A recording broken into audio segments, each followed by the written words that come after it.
And then you think, well, what kind of wolf gets to the top? And you might think the toughest wolf. That's sort of like the caveman theory, you know. But it's unlikely that it's the toughest wolf. It's a wolf that's well adapted across multiple dimensions. But the wolf that's successful in the dominance hierarchy you could think of as the archetypal wolf. Right, now what kind of wolf is that? Well, I don't know enough about wolves to know, but I do know some things about dogs. I mean, a dog is cooperative as well as competitive, and it's pretty sophisticated at picking up the cues that indicate the nature of social relationships. Like it can do that in a human society. The dog doesn't know the rules, but the dog has the morality of a dominant system already built into it. So it's a predicate of its biological existence. Okay, so we'll switch to chimps, because you can actually talk a little bit more, well, with a little bit more concrete knowledge about which chimps win. This is a lot from Franz de Waal. Which chimp stays on top? Because male chimps make a pretty vicious hierarchy, right? And it's almost always a male on top. It's not so clear with bonobos, or bonobos, I never know how to say that. But the chimp that stays on top, brutal chimps can rule for a while. But because they're brutal, they're not very good at making coalitions. And even if you're brutal and strong, two guys that are half as brutal as you and 3/4 as strong will take you down. And that's what the chimps do. So then you might say, well, in order to be optimally situated for maximum reproductive potential, not only do you want to climb the hierarchy, you want to climb it without being hurt too much. You don't want to blow the strats out of your group, and you want to stay there as long as possible. Okay, so that's a niche. Think about that. That's a niche. It's complicated because the niche involves success in climbing, and then it involves success in maintaining an uppermost position. Okay, so, and that for chimps, that requires not only the capacity to be aggressive, but also the capacity to be cooperative and empathic. So one of the things de Waal discovered, for example, is that the chimp who stays on top, first of all, can make coalitions. So there's a lot of reciprocal grooming and so on. So he can make friends, even though he's kind of, you know, he's tough. But he also pays a lot of attention to the females and the infants in the troop. So whatever constitutes sovereignty, let's say, from a chimp perspective, is a lot more complex than mere power. Okay, so fine, so that's chimps. Now, we're chimps, so you already got the origin of human ethics to some degree in that. It's like, get to the top, but don't be too much of a prick when you're there, so to speak, right? You have to rule while making allowances for those, make allowances for the fact that those you rule over have value. Now that's an interesting thing, because now what you've done is if you've introduced not the idea, but the fact that even a defeated other is a valuable part of the group. Okay, now that's starting to get, morality there is starting to get fairly deep, because that's kind of like, well, the outcast still has value. Okay, now you come to human beings and you think, okay, well, what makes a human being successful in the dominance hierarchy? You can say, well, it's the same thing the chimps have, and that's right, except that human beings have one other thing, at least. They can make new dominance hierarchies. That's what creativity is, right? So you invent a new something, and you can erect a dominance hierarchy around it. So if you can't climb the dominance hierarchy that's already here, you can just say, well, here's a new thing, and we'll make a little dominance hierarchy over there. So now you've got the addition of the capacity to transform the dominance hierarchy as another thing that's contributing to dominance hierarchy success. Okay, so I believe that what's come out of that is the idea that, this is such a great idea, is that the top of the dominance hierarchy is the right place to be. But the top of all potential sets of dominance hierarchies is a better place to be. And I think we're selected to be the top of the set of potential dominance hierarchies. And that means, in some sense, if you're at the top, you're not at the top of a dominance hierarchy.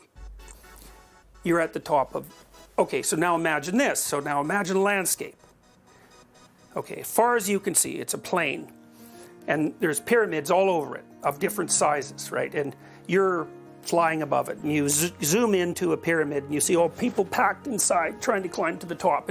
But there's pyramids everywhere where people are doing this, but you're flying along the top.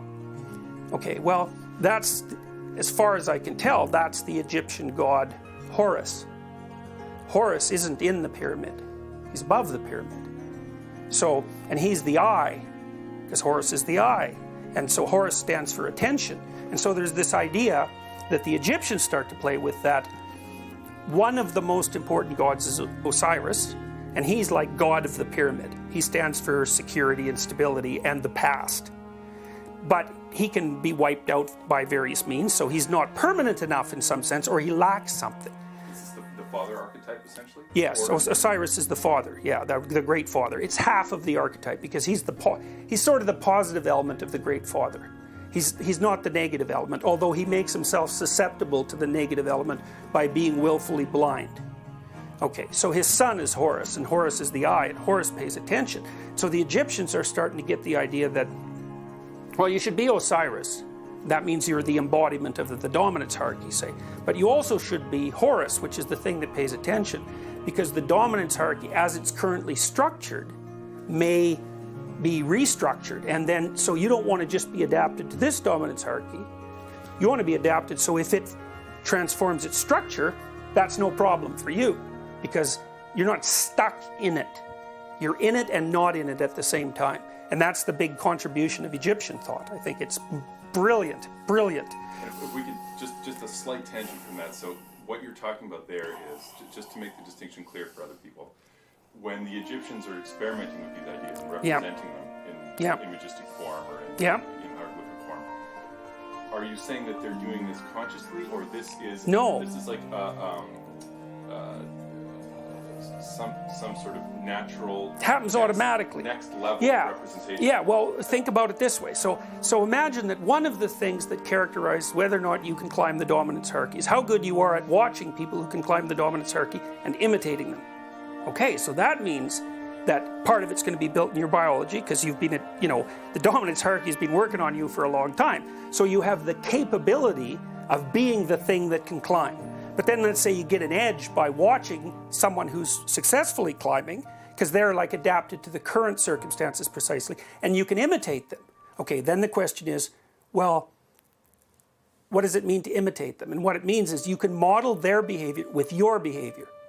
Okay, so that's a form of representation. Okay, now you've got it. Now we're all watching each other, and we find those people who can climb up dominance hierarchies very interesting. So we start to tell stories about them, which is the representation of behavior in image and articulation. So it's like you tell this story about some interesting person that you admire, and then it's a pretty good story, so other people remember it, but then it sort of gets commingled in with some other stories about some interesting people who can climb the dominance hierarchy, and then thousands of you gather, and those stories all have a war over centuries, and what you extract out of it is like the most interesting person who's the best at climbing the dominance hierarchy. And that's where you start to get the idea of the savior. And so it's a bottom-up process. And then once you've started to get that, well, then the process can be more than merely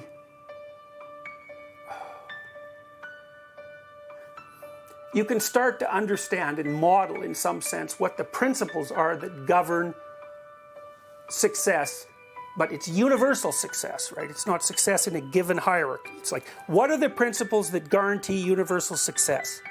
So you might say, well, that's the ultimate question of life. It's like, yes, that is the ultimate question of life. So what did the Egyptians figure out? Well, they figured out that Osiris was a good guy. You need him. But he's kind of blind because he's old, and he's willfully blind too. And that makes him susceptible to the forces that want to overturn the hierarchy. But the negative forces, the ones that just want to destroy, that's his brother Seth. So Osiris remains willfully blind, and he lets Seth basically chop him into pieces and distribute him throughout the Egyptian state. So things fall apart. And Seth rules. So the Egyptians had already figured out in models that the hierarchy can become probably corrupted by power and deceit, something like that, right? So it's no longer functioning as it should, and it can continually do that. And is that a descent into chaos, or that's just sort of the... It's, yeah, well, it's the demolition of order. And, well, that's when ISIS